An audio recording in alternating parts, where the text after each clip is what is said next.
I saw a little old lady crying abandoned on the street, and she had $3 million in her bag.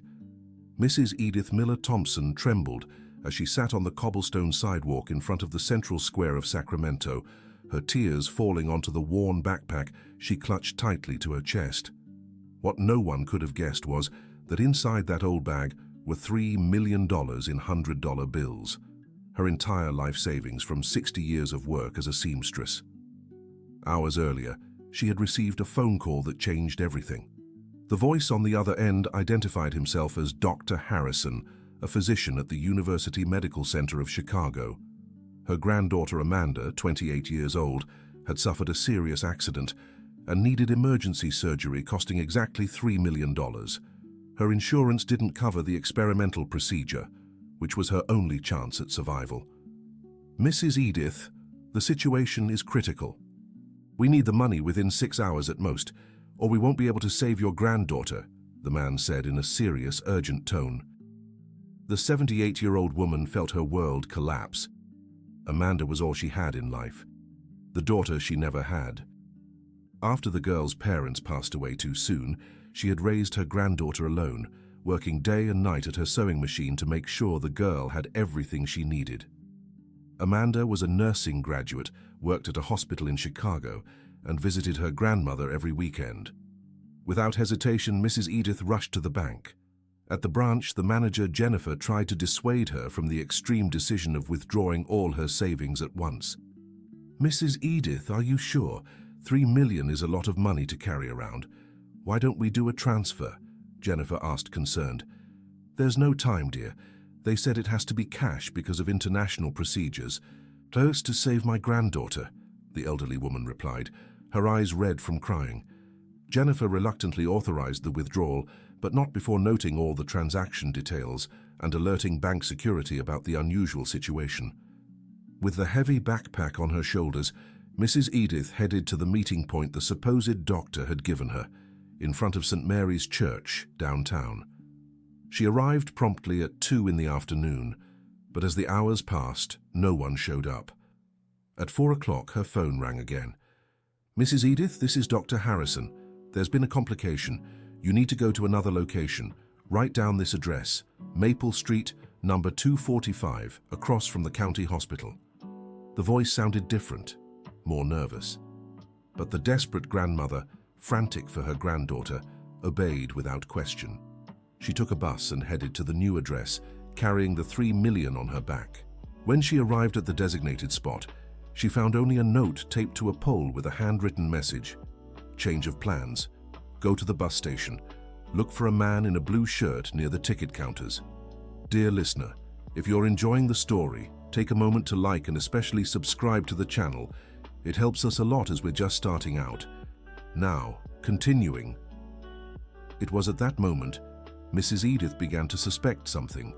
The handwriting on the note seemed familiar, but she couldn't remember where she'd seen it before.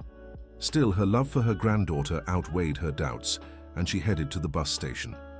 At the station, she searched for nearly an hour until a young man in a blue shirt approached.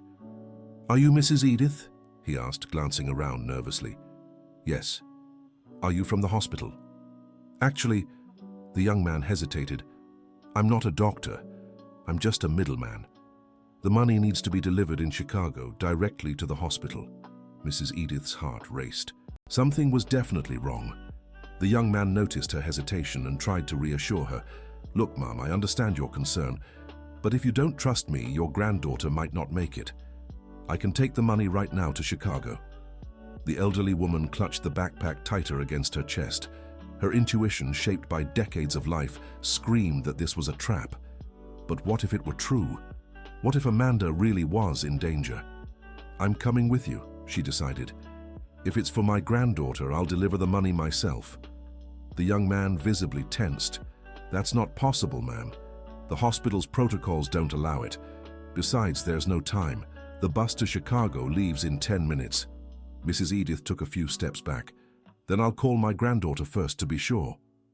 "You can't," the young man exclaimed too loudly, drawing attention from others. "I mean, she's in surgery. She can't take calls." That's when a familiar voice echoed through the bus terminal.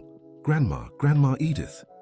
The elderly woman turned and saw Amanda running toward her, dressed in her nurse's uniform, clearly just off work.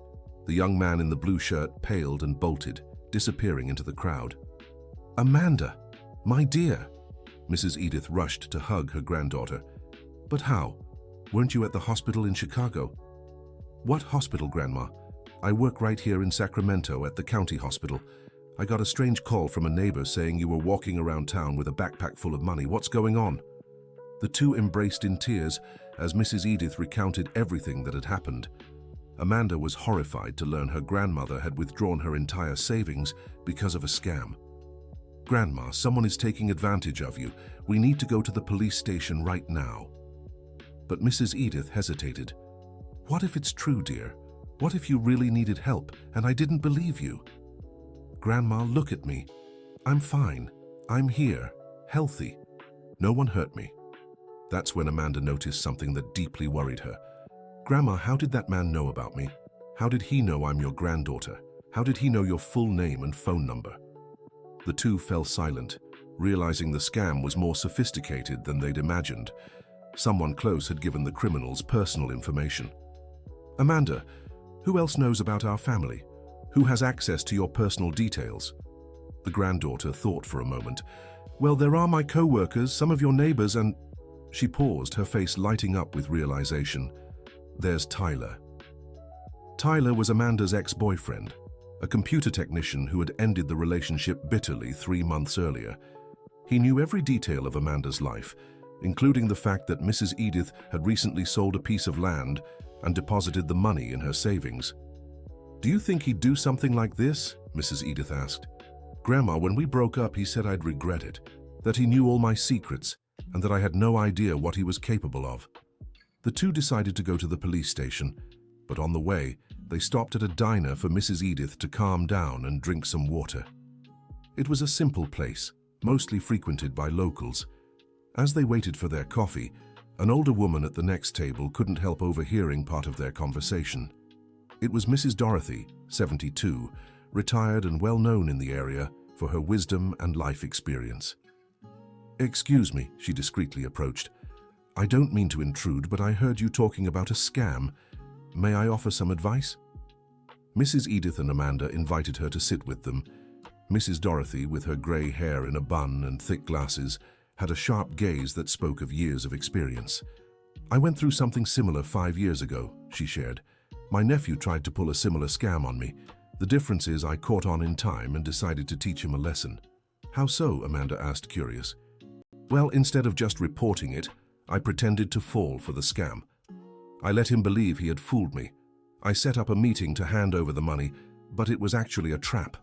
I brought witnesses and got him to confess everything in front of other family members." Mrs. Edith looked thoughtful. "But isn't that dangerous?" "It can be, if not well planned, but sometimes it's the only way to uncover the whole truth and get justice." "Have you gone to the police yet?" "We were on our way now," Amanda replied. "Can I suggest something?" said Mrs. Dorothy. "Why not try to find out more about this Tyler first? If he's really behind it, maybe it's better to have concrete evidence before going to the station." Amanda felt conflicted. On one hand, she wanted to protect her grandmother and handle everything officially. On the other, the idea of exposing Tyler and uncovering the whole truth behind the scam was tempting. "How would we do that?" she asked. "Well, you could pretend Mrs. Edith still has the money and is willing to hand it over. Set up a new meeting, but this time prepared. I could help." Mrs. Edith looked at her granddaughter. "What do you think, dear?" Dear listener, if you're enjoying the story, don't forget to like and especially subscribe to the channel. It really helps us who are just starting out. Now, continuing, Amanda hesitated. The idea was risky, but it also offered a chance to find out if Tyler was really involved, and more importantly, if others were part of the scheme. "All right," she decided. "But on one condition, we do this safely, with other people nearby, and if anything goes wrong, we go straight to the police." Mrs. Dorothy smiled. "Perfect. I have a plan." She explained that they had a support group for seniors at the local church, with several experienced people who had been through similar situations. They could organize a discreet operation to expose the scammers. The idea is simple, Mrs. Dorothy explained. Amanda calls Tyler, tells him she found out what he did, but offers a deal. Mrs. Edith pretends she still has the money and is willing to give him part of it if he stops the scams. And how would that help? Asked Mrs. Edith. If he accepts, we'll have proof he was involved. If he denies it, at least we'll know we need to look for other clues. Amanda agreed to try, but she was nervous. Tyler was unpredictable, and she didn't know how he'd react when he realized the scam had been uncovered. That afternoon, Amanda called Tyler from a payphone while Mrs. Edith and Mrs. Dorothy waited outside, watching through the window. "Tyler? It's me, Amanda." "Amanda?" His voice sounded surprised. "Why are you calling? I thought you never wanted to talk to me again." "Look, Tyler, I'll be direct. I know what you did to my grandmother today." There was a long silence on the other end. "I don't know what you're talking about," he replied, but his voice betrayed nervousness. "Tyler, don't pretend. Someone called my grandmother pretending to be a doctor, saying I was hospitalized and needed $3 million for surgery. She withdrew all her savings." "That's serious?" His tone changed. "Amanda, I swear I didn't do this. You may not believe me after everything that happened between us, but I would never do something like that to your grandmother." Amanda was confused. His reaction seemed genuine, but she still doubted. "Then how did someone know so many details about our family?" "I don't know, but I'll help you figure it out. I can use my computer skills to trace where the calls came from." "Why? Why would you help me after everything?" Tyler sighed. "Because even with all our problems, I never stopped caring about you. And mainly because this might be related to something I recently discovered about my job." "What do you mean?" "Amanda, can you meet me? There are things I can only explain in person." Amanda looked through the window at her grandmother and Mrs. Dorothy. They gestured for her to agree to the meeting, but insisted it be in a public and safe place. "All right, we can meet at the Central Square in an hour, but my grandmother and one of her friends will be with me." "That's fine. And Amanda, if someone really did this to your grandmother, we'll find out who it was together." Amanda hung up and told the two women about the conversation. Mrs. Dorothy grew thoughtful. "Interesting. Either he's a great actor or he really wasn't involved. But then who was?" "That's what we're going to find out," said Mrs. Edith firmly. An hour later, the four of them met at the square. Tyler arrived carrying a laptop and some papers. He seemed genuinely worried and remorseful. "Mrs. Edith," he addressed the elderly woman respectfully, "first, I want to apologize for anything I might have done that contributed to this situation. I know I wasn't a good boyfriend to your granddaughter, and I understand if you don't trust me." "Tyler," Mrs. Edith looked him in the eyes, "I need to know the truth. Did you make that call?" "No, ma'am, and I can prove it." He opened the laptop and showed his call history from the past few days. "Look, I have an app that records all my calls. Today, at the time you said your grandmother received those calls, I was in a work meeting. I have witnesses." Amanda examined the records. It seemed legitimate, but she was still suspicious. "Then who was it, Tyler? How did someone know so many details about our family?" Tyler scratched his head, thinking. "Amanda, remember 3 months ago when we broke up, I was really upset. I remember. You said some pretty hurtful things." "Yeah, I was hurt. And I did something stupid. I told some co-workers about your family, about your grandmother selling the land, about how close you two are. Things like that." Mrs. Dorothy leaned forward. "And who are these co-workers?" "I work at a tech support company. We have access to a lot of clients' personal information, databases, records. It's possible someone misused that information." Amanda grew alarmed.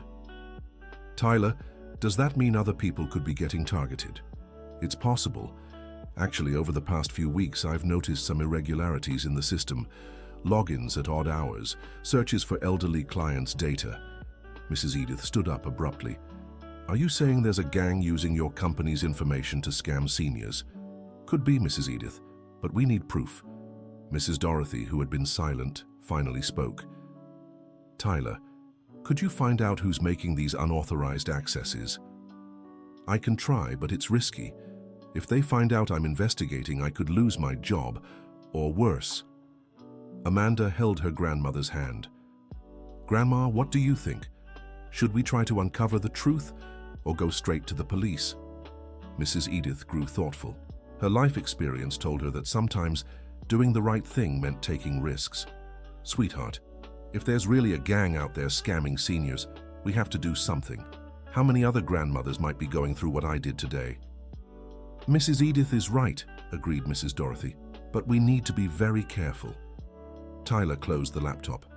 All right, I'll investigate discreetly at work, but I'll need your help. How so? Asked Amanda. If there's really a gang, they'll try new scams. We need a way to catch them in the act. Mrs. Dorothy had an idea. What if we used our senior support network? We have contacts with many elderly people in the city. We could warn them about the scams and ask them to let us know if they get any suspicious calls. That's brilliant, said Amanda. We could create a safety net. Mrs. Edith smiled for the first time since the crisis began. I like the idea. Let's turn this bad experience into something that can help others. The four decided to meet again the next day to start putting the plan into action. Tyler would discreetly investigate at work. Mrs. Dorothy would mobilize the senior support network, and Amanda would help organize the information. That night, Mrs. Edith had trouble sleeping. The day's scare had really shaken her, but at the same time, she felt hopeful. She had found people willing to help, and maybe she could prevent other seniors from going through what she had. The next morning, Mrs. Dorothy arrived early at Mrs. Edith's house with news. Edith, I spoke with the church group last night. Did you know 3 other people received suspicious calls in the last 2 weeks? Really? Yes. Mr. Anthony, who lives on Palm Avenue, got a call saying his son had been arrested and needed bail. Mrs. Grace got one about her granddaughter being hospitalized, and Mr. Joseph got one about his grandson being in an accident. Did they fall for it? No, thank goodness, Mr. Anthony got suspicious and called his son directly. Mrs. Grace didn't have money to withdraw, and Mr. Joseph went to his grandson's house in person before doing anything. Amanda arrived shortly after with a worried expression. Grandma, Mrs. Dorothy, I have bad news. Tyler called this morning. He tried to investigate at work and found out someone really was accessing client data without authorization. Did he find out who? No. But when he started looking into it, someone noticed and deleted all the records. Now he's being investigated internally for security protocol violations. Mrs. Edith grew concerned. Does that mean he could get in trouble for trying to help us? Maybe. But there's more. The person doing this has high-level access to the system. It's not just any employee. Mrs. Dorothy crossed her arms. This is getting more serious than we thought. Just then, Mrs. Edith's phone rang. It was an unknown number. Hello? Mrs. Edith, this is the University Medical Center of Chicago. We have urgent information about what happened to you yesterday. The 3 women exchanged glances. Amanda signaled for her grandmother to keep talking while she recorded on her phone. What information? Mrs. Edith asked, trying to keep her voice steady. Ma'am, we've discovered someone used our hospital's name to commit fraud. We'd like you to come here to assist with the investigation. And why can't I speak to the police from here? Because the investigation is being conducted jointly with other hospitals, and we need specific details. We can send a car to pick you up. Amanda shook her head. That won't be necessary, said Mrs. Edith. I'd rather go on my own. What time? This afternoon at 4. Ask for Dr. Michael at reception. All right. Mrs. Edith hung up and looked at the other 2. Girls, I think they're trying again. Absolutely, Amanda agreed. No hospital would call out of the blue like that. And most importantly, how do they know you were scammed if we haven't even filed a police report yet? Mrs. Dorothy was thoughtful. That means they're desperate. Maybe because Tyler started investigating and they realize they're being exposed. Or it means they know we've found something and want to lure us into a trap, said Amanda. The 3 of them fell silent, considering the possibilities. You know what? Mrs. Edith said suddenly. I'm going to that meeting. Grandma, no, it's too dangerous. Amanda, listen. If I don't go, they'll keep trying with other people. But if I do, We might find out who they are and put an end to this once and for all. Mrs. Dorothy agreed. She's right, but she can't go alone. Of course not, said Amanda. If Grandma goes, I'm going with her. Me too, added Mrs. Dorothy. Besides, I'll bring some people from our group. We'll turn this into an operation. Dear listener, if you're enjoying the story, don't forget to like and especially subscribe to the channel. It really helps us newcomers. Now, continuing. They spent the rest of the morning planning. Mrs. Dorothy contacted the senior support group and got 5 volunteers to help. Tyler, even though it risked his job, agreed to participate using his technical skills. The plan was simple. Mrs. Edith would go to the scheduled meeting, but with several people discreetly keeping watch. Amanda would stay close but out of sight. Tyler would try to trace the location of the calls using equipment borrowed from a friend. Mrs. Dorothy and the other volunteers would be scattered around the area to observe and intervene if needed. At 3 in the afternoon, the group gathered in the square to finalize the details. Tyler arrived with a special phone that could record conversations and locate nearby phone lines. Mrs. Edith, he said respectfully, are you sure about this? And we can still cancel and go straight to the police. I'm sure, my boy. If we can find out who these people are, how many other seniors will we save? Amanda hugged her grandmother. Grandma, if anything seems off, you leave right away, okay? Don't worry, dear. At 4 o'clock sharp, Mrs. Edith entered the reception area of the University Medical Center of Sacramento. She asked for Dr. Michael at the front desk. Dr. Michael? The receptionist looked confused. We don't have a Dr. Michael here, ma'am, but he scheduled a meeting with me for 4 o'clock. There must be some mistake. Would you mind waiting a moment while I check? Mrs. Edith sat in the waiting room, her heart racing. Outside, through the window, she could see Amanda disguised as a visitor reading a magazine. 15 minutes later, a man in a suit approached. Mrs. Edith Miller Thompson? Yes, that's me.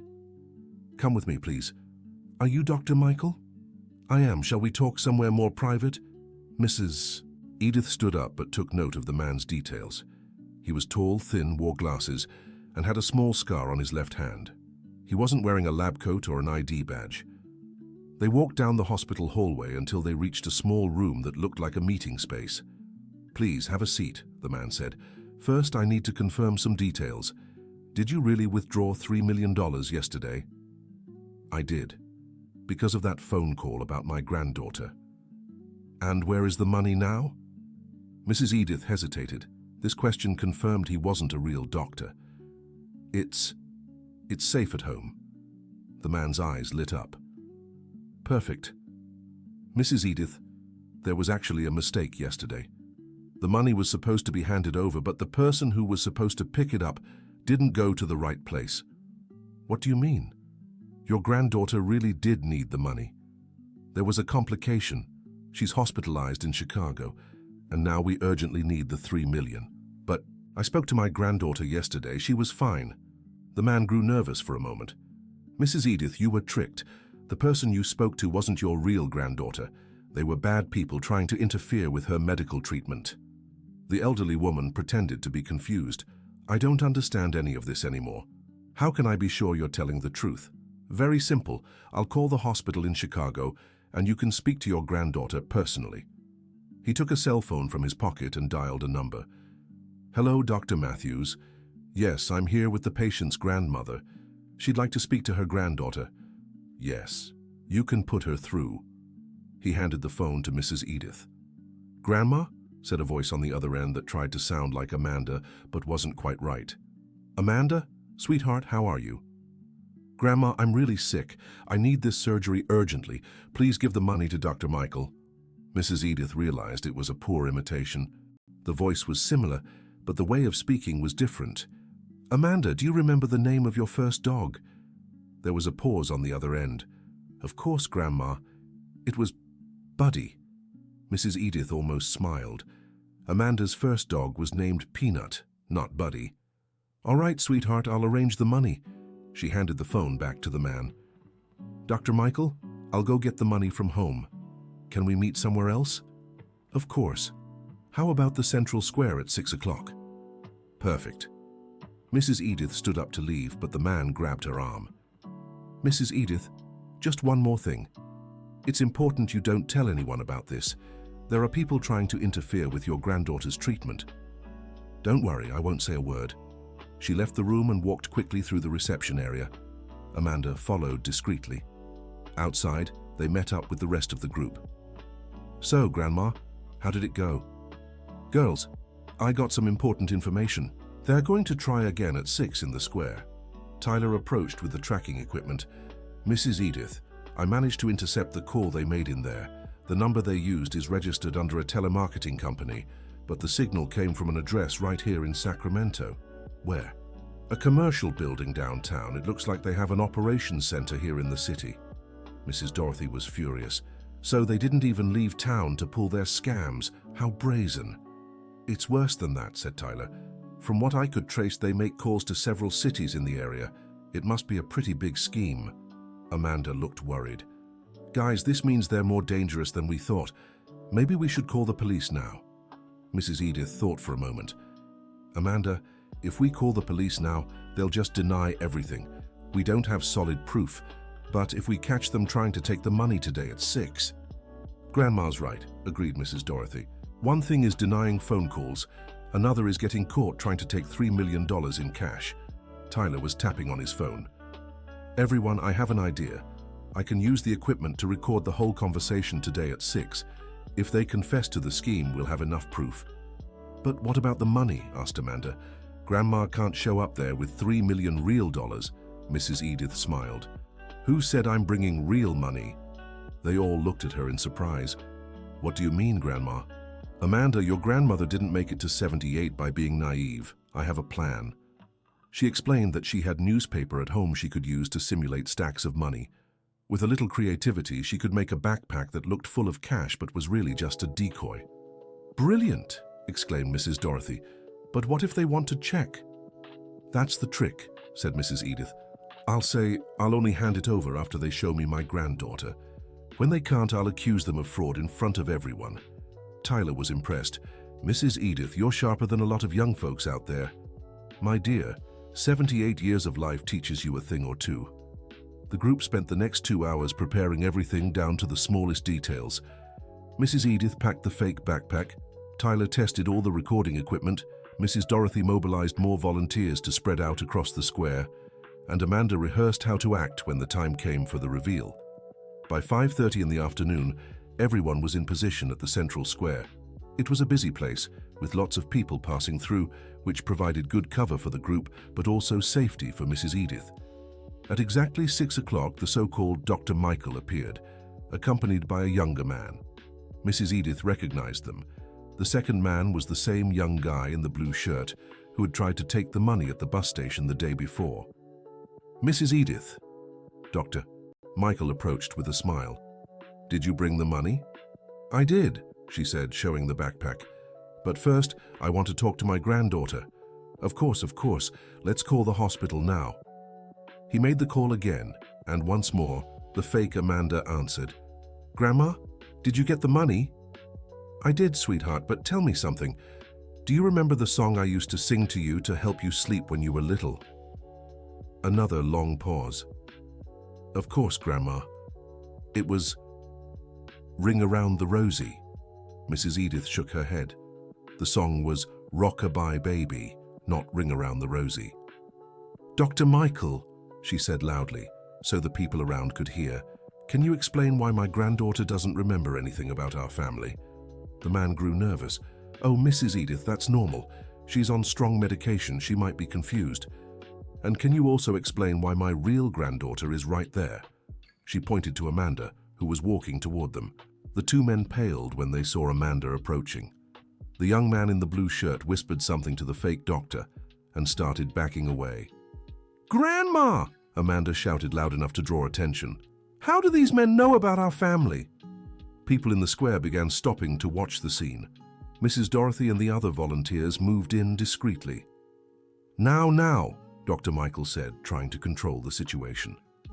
There must be some misunderstanding. Misunderstanding? No. Mrs. Edith raised her voice.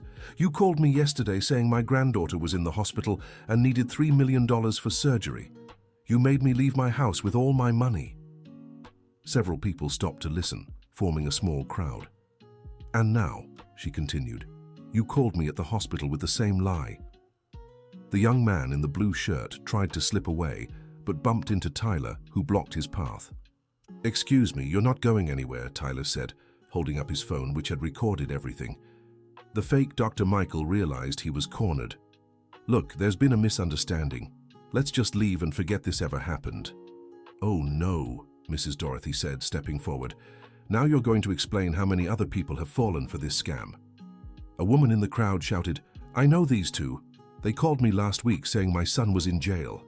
Another man in the square added, "And they called me saying my grandson had been in an accident." The situation was spiraling out of the scammer's control. The young man tried to run, but several people grabbed him. The fake doctor tried to deny everything. "You're all crazy, we're real doctors." "Then show us your IDs," Amanda challenged. "And explain to me," Mrs. Edith said, opening the backpack to reveal the newspapers, "why you wanted these $3 million in newspaper so badly." The crowd gasped, then burst into laughter. The two men realized they'd been completely exposed. That's when an elderly woman in the crowd recognized the fake Dr. Michael. "I know this man. He worked at my nephew's telemarketing company." "What do you mean?" Mrs. Dorothy asked. "My nephew owns a telemarketing company here in town. This man worked there until last month. His name was, let me think, Derek something." The man tried to deny it, but Tyler showed his phone. "Your name is Derek Johnson. You're 34 years old, and you were fired for unauthorized access to client data," he said, reading the information he had managed to track. "And this one," he pointed to the young man, "is Jason Smith, an intern at the same company." The crowd began to grow indignant. Someone shouted, "Let's call the police." "I'm already calling," said a woman, phone to her ear. Derek and Jason realized there was no way out. "Look," said Derek, "we can make a deal. We'll return all the money we got and you let us go." "What money?" asked Mrs. Edith. "Over the last 3 months, we managed to get around $800,000 from several people." The crowd was shocked. It was much more than they had imagined. $800,000, exclaimed Mrs. Dorothy. "How many families did you hurt?" Jason, the younger one, started crying. "I didn't want to do this. I needed the money to pay off my father's debts. Derek said they were just small scams, that no one would get hurt." "Shut up, Jason," Derek yelled. "No," the young man shot back. "I'm tired of lying, ma'am." He turned to Mrs. Edith. "You were the first person to suspect us. That's why Derek panicked and wanted to try again today." Amanda stepped closer to Jason. "Jason, where is the $800,000? Do you still have the money?" "Derek does. He hid it all in a fake bank account." "Jason, you stupid kid." Derek tried to break free from the people holding him, but he couldn't. The police arrived a few minutes later. The group had managed to record the entire confession, and several people in the crowd volunteered as witnesses. The lead investigator, Detective Wilson, listened to the whole story and was impressed. "Mrs. Edith," he said, "you did the work of an entire investigative team. These two are involved in at least 15 scams over the last few months." "15?" she exclaimed. "Yes, and with the information we got today, we'll be able to recover the money for all the victims and dismantle the entire scheme." Tyler approached the detective. "Sir, there's one more thing. They had access to personal data through the telemarketing company. It's possible other employees are involved. We'll look into that too." "Tyler, right? The company you work for might have important information for us." "Of course, Detective, I'm at your disposal." Derek and Jason were arrested on the spot. During questioning at the station, they revealed the whole operation. They really did use data from the telemarketing company to target elderly victims with good financial standing, then fabricated emergencies involving family members to get large sums. 2 weeks later, Mrs. Edith got a call from Detective Wilson with good news. "Mrs. Edith, we managed to recover all the money. Actually, it was $1.2 million in total. Derek had lied about the amount. And the other victims. They'll all get their money back and more. We found out the telemarketing company was illegally selling client data. The owner was arrested too." Mrs. Edith was moved. "That's wonderful, Detective. And the 2 young men?" "Derek was sentenced to 5 years in prison. Jason, for cooperating with the investigation and being a first-time offender, got community service instead. I'm glad Jason has a second chance. He seemed truly remorseful. A few weeks later, Mrs. Edith, Amanda, Mrs. Dorothy, and Tyler met up at the same diner where they had planned the operation. "You know what?" said Mrs. Edith. "This whole experience taught me a lot." "What, Grandma?" "That age doesn't mean weakness. That life experience is worth a lot, and that alone we're vulnerable, but together we're strong." Mrs. Dorothy raised her coffee cup. "A toast to this, and to our senior protection group." "What do you mean?" asked Amanda. "Didn't I tell you?" Mrs. Dorothy smiled. "After everything that happened, we decided to formalize our support group. Now we have a network of over 50 seniors in the city who communicate and protect each other from scams." Tyler was intrigued. "How does it work?" "It's simple," explained Mrs. Edith. "When someone gets a suspicious call, they immediately call 3 other people in the group. If it's a scam, within half an hour, the whole network knows." "Brilliant," said Amanda. "And has it worked?" "It sure has," replied Mrs. Dorothy. "Last week we intercepted 2 scam attempts. The criminals gave up when they realized the victims were well informed." Tyler scratched his head. "Is there any way I can help? I mean, with the technical side?" "Of course," said Mrs. Edith. "You could teach us about digital security, how to spot fake calls, things like that." "I'd be happy to." Amanda looked around the table. "You know, when all this started, I thought it was just a scam targeting my grandma. I never imagined it would turn into an operation to protect the whole city." "That's right," agreed Mrs. Edith. "Sometimes the worst moments in life lead us to the best discoveries." Mrs. Dorothy leaned forward. "And the best part is, we're showing that we seniors aren't easy targets. We're a strong, united community." Tyler smiled. "You've taught me more about courage and determination in 2 weeks than I've learned in years. And you've taught us that not all young people are like those 2 scammers," said Mrs. Edith. "There are good people of all ages." Amanda hugged her grandmother. "Grandma, I'm so proud of you. You turned a scam attempt into a mission to protect the whole community." "Oh, sweetheart, I just did what any grandma would do. Protected my family and my community." A few months later, Mrs. Edith's case became well known across the region. She was invited to give talks in other cities about how to protect yourself from scams, and the senior protection group expanded to several neighboring towns. Jason, serving his community service, became a volunteer for the group, helping explain how scammers think and operate. "Mrs. Edith," he said during one meeting, "I want to thank you for giving me a second chance. Working with you has shown me how much harm I was doing. Jason, everyone deserves a second chance. What matters is learning from your mistakes." "That's true.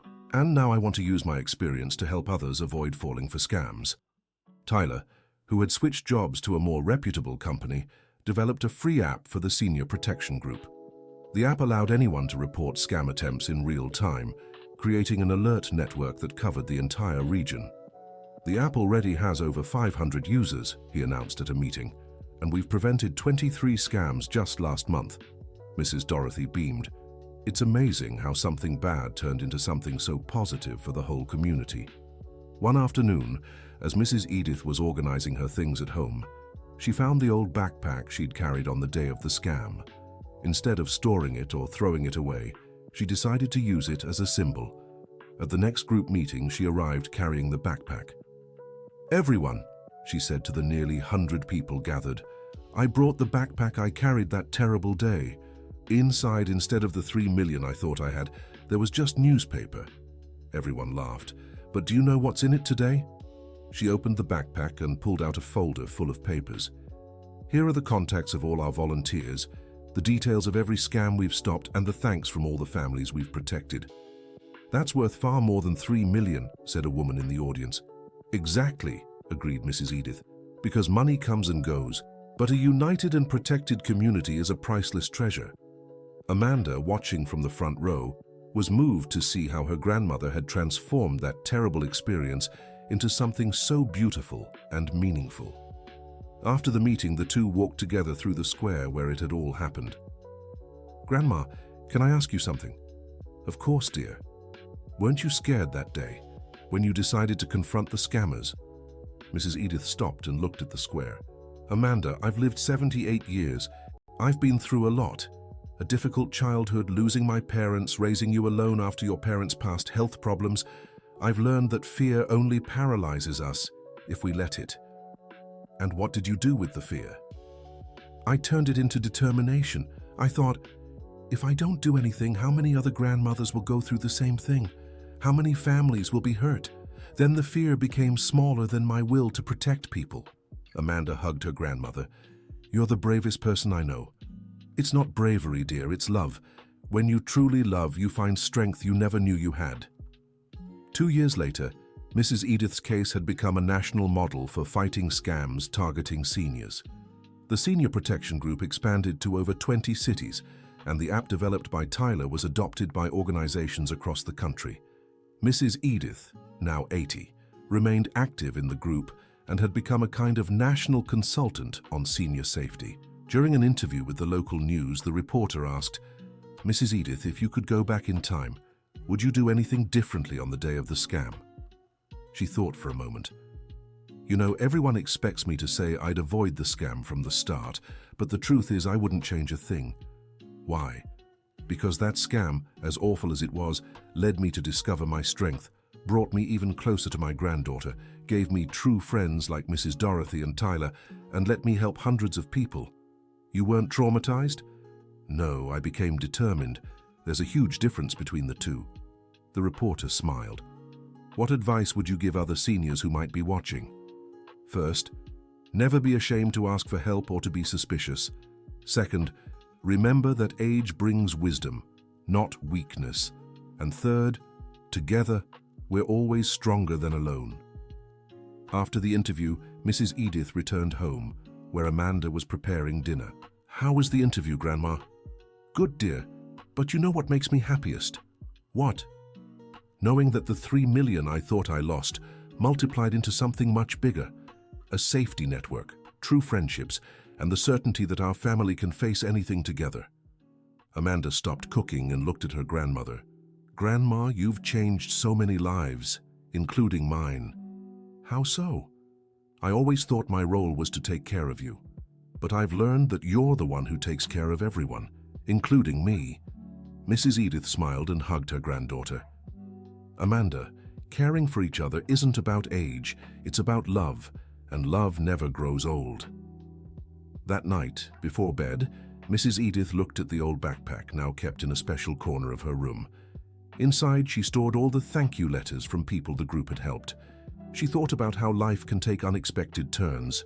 2 years ago, she was just a retired woman living quietly on her savings.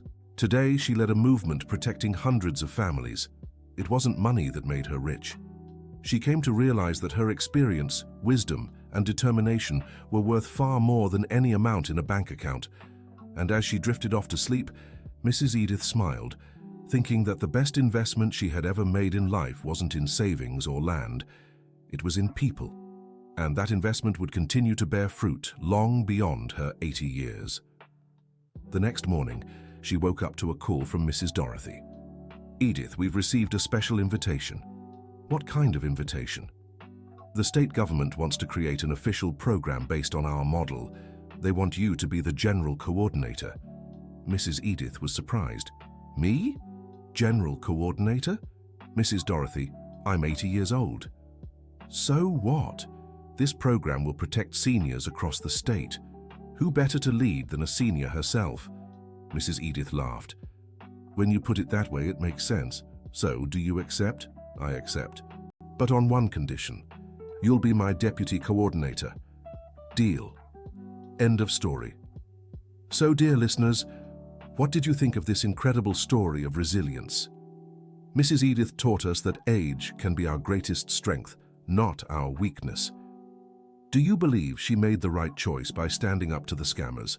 Share your honest thoughts about this inspiring transformation in the comments. Don't forget to like if this story moved you and subscribe to the channel so you don't miss other heartwarming tales like this one.